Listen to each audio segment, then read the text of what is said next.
আসসালামু আলাইকুম ভিউয়ার্স। আসলে ভরাক্লান্ত মন নিয়ে আপনাদের মাঝে হাজির হয়েছে আজকে। যে নোয়াখালীর যে ঘটনাটা, আমি একজন গাড়ি চালক, আমরাও রেন্টে গাড়ি চলাই।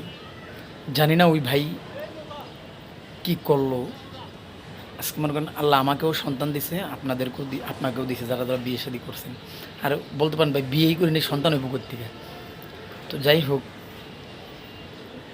এটা যেন না বলেন, ওই জন্য বলতেছি, যেই লোকটা বিদেশ থেকে আসছে সে যদি আমি চালককে বলতে পারে ভাই আপনি একটু রেস্ট করেন।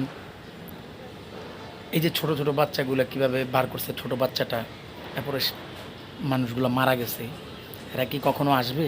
আসবে না।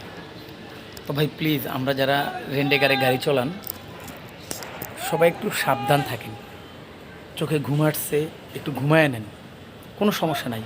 আপনি যেখানে 3 ঘন্টা রাস্তা, ওখানে 3.5 ঘন্টা যাবেন, সমস্যা নাই তো। এই যে আজকে এই মানুষটার ফ্যামিলিটা, সে বিদেশ থেকে আসছে, আজকে ওনার ফ্যামিলিটার কী অবস্থা।